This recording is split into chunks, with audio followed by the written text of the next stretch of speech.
Welcome into the latest edition of Extra Time. Okay. We've got kind of the opposites today. We're celebrating Ali's birthday, Yes. and Mark's here.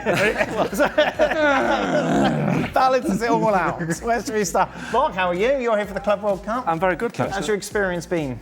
I've enjoyed it so far, more than you have. Well, no, don't put me in that bracket. Let's not start there. It's been very good. And Ali, it's your birthday tomorrow. Yes, it is. Do you think someone got your day wrong, or why are you getting it today?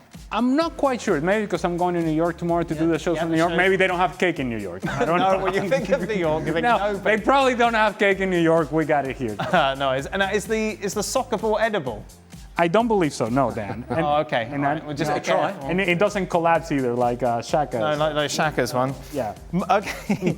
Right. First question is to you, Mark. A lot of negativity towards the questions that are towards you for some reason. You know, I'm not negative. It's all part of a front anyway. Mark, in the last 10 years, you've never actually liked a United manager. From all the reports you've made, given a choice, who's a manager you down a hill for? Of the United managers? Well, let's go start there, yeah. Who's been your favourite? So Alex Ferguson hated you. Yeah, we'll discount Sir Alex. He banned you from the club. Okay. Well, that's an old story with cobwebs on it. Right, yeah, there we go. It's like Robbo's got banned from Arsenal as well. Robbo's the only former player that's been banned from his old club. I'll tell you what. You just give me your play there, Robbo. Yeah, of course, yeah. I'll go for Ruben Amorim because I still think he can turn it around. He needs to maybe a bit more pragmatic with his tactical, what's the word? Stubbornness. Right, okay. But I think he could be the guy that makes them better. I think they've had a few different choices. I think Amorim could be a guy that brings something approaching success back to Man United. Of all the managers in the world, who is the one that you would choose to come in to save Manchester United? Well, It's far more. there are two that you would take, and neither would take the job: Jurgen Klopp and Pep Guardiola. Right, there you two. They're the two, absolutely. Can the guys read the advanced stats on Zubimendi? What they said about him yesterday, like he doesn't do enough aggressive passes forward, is completely the opposite of what all the advanced stats say. Robbo, you were on yesterday, you were part of that discussion. Well, I don't know where they get the stats from because, as I said, I've watched him a lot and commentated on him. And because I've always said this to my commentator, he doesn't pass it forward. I make little notes. How many times does he pass it forward? Very few. I bet he hasn't got many assists at all. Wow, but this person here says that you're wrong. Because they said I was wrong about Jorginho when he went to Chelsea as well. Take that. And said, he was always a forward passer. He's another player that passed it square and backwards for so long. He got better as time went on. Okay. But Zubimendi is a nice player who passes it square and backwards, not really penetrative with his passing. I hope I'm wrong. I agree with that. I've seen a bit of I agree. I think he needs to kind of add that to his game. I think he's very safe at the moment at Sociedad. Ali, what do you think?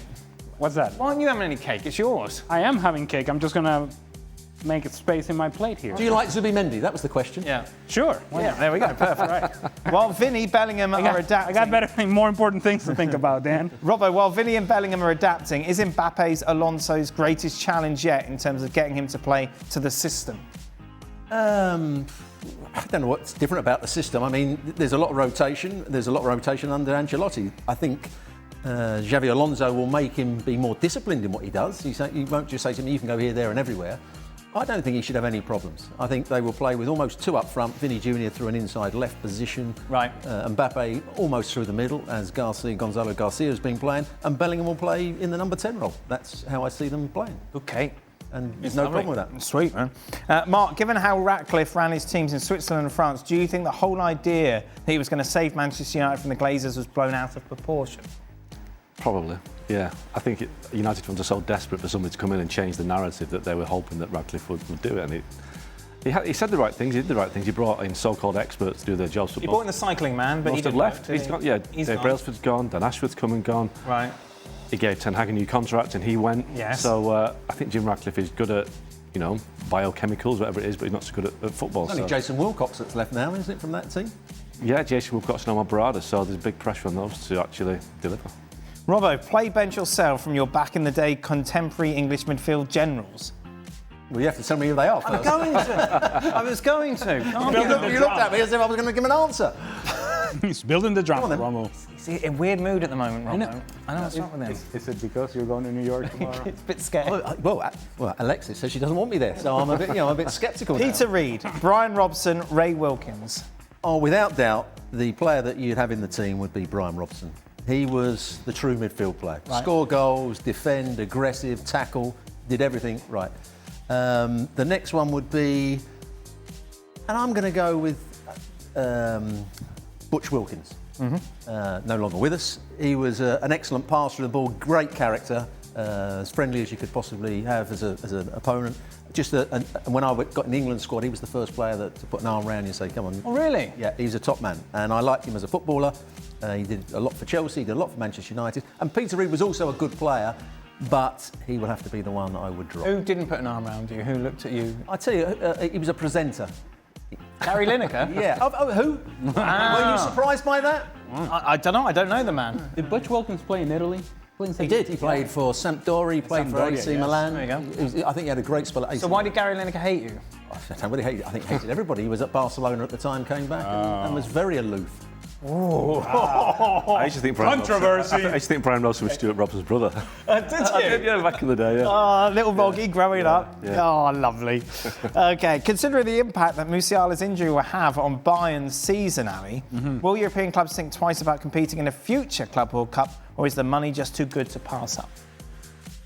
Well, I think we touched upon it following that match, that if you're looking for reasons not to have this tournament, this is Exhibit A.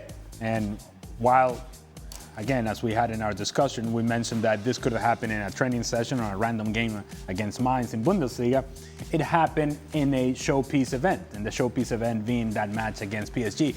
And so a lot of eyes got to see that dangling leg of Jamal Musiala, and it's the lasting image. And so, yeah, there is no doubt in my mind that people that are detractors of this tournament would think, you know what, this is why we shouldn't be playing, because this wouldn't be happening to Jamal Musiala if he were sitting on a beach somewhere.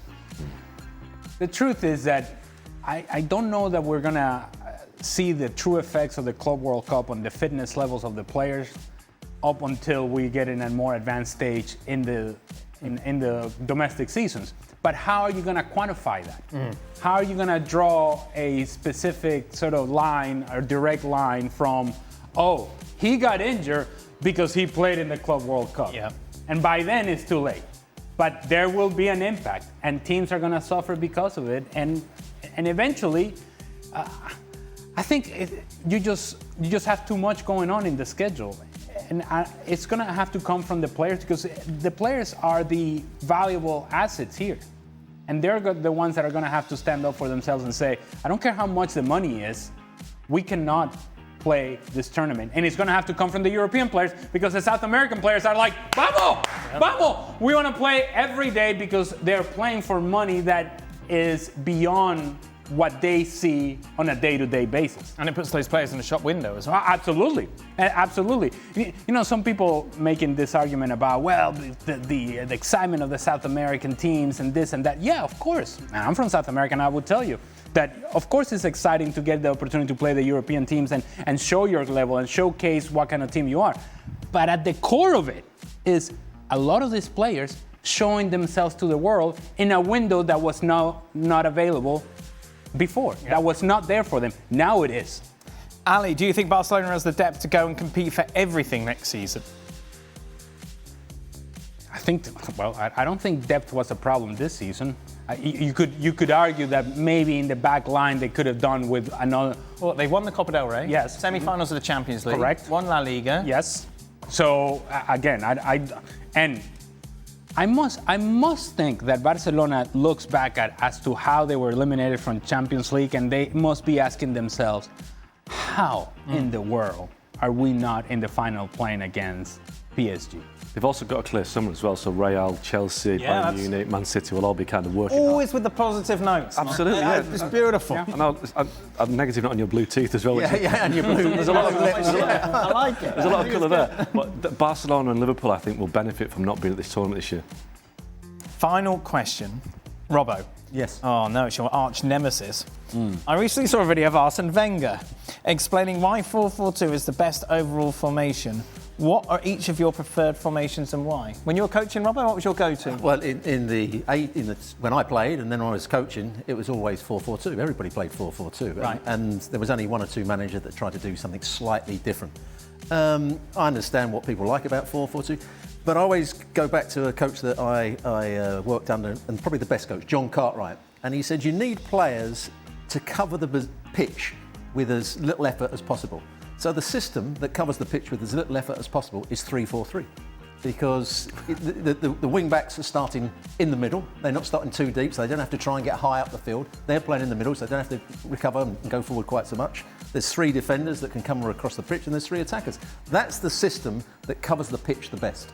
What do you prefer playing in? I would actually go with that system now. If I was a coach now, I'd go with that system for that very reason. But also, I think you can get the front players to link up with each other. As I say, the wing backs are in a decent position. So do you think Amarin's right then? Because Amarin plays 3-4-3. Yeah, but he doesn't play it very well. It's nothing to do with the system with Amarin. His philosophy is wrong. You know, the system, you can have a great system. It's still the philosophy, how you play within that system. And that's what I don't understand about Amarin. He hasn't got his... You know, they play it from the back, they play 2 negative, it goes to the wing back, who then passes it back to the full back or the right-sided centre back, who goes back to the goalkeeper. Then they go long when there's no players. It's rubbish. What did you prefer, Ali? Which system? Well, I'm old school 4-4-2. I like that. But I think if I were managing a team, and of course it depends on the players that I have available, I would go with a 4-2-3-1. And the reason, and that actually easily becomes a 4-4-2 if the underneath player and the middle player in that 3 actually joins in the attack. But the reason I would like a 4-2-3-1 is because I get balance through the 2 holding midfielders. I get variety from the players on the outside that have the freedom and have to have the intelligence to know when to tuck inside and when to go and play in wide areas. And as they tuck inside, then it allows my outside backs to get up and down the flank when the opportunity presents itself. And it still allows the team to have a shape to defend well if you turn the ball over in a bad area. That's what I would go for if I were managing the team. What are you going to do for your birthday, Ali? Tomorrow you're in New York with him. Well, I'm going to be with Stewie. What a treat. Who better? I mean, wow. Who better? Yeah. I'll be with Stewie, Alexis. I imagine that after we do the show, maybe we'll go out to dinner. It's going to be amazing. I think Shaka might be going. You're going to be there as well. No invite for me. I'm in New York as well, but you know, I'll just... All right. Yeah, you can come. You'll put a dampener on it. It's going to rain as well. If you want to ruin my birthday, Mark, sure. Thank you very much. Happy birthday to you, Ali. Just a reminder, ESPN FC with you tomorrow to reflect on that first semi-final of the Club World Cup.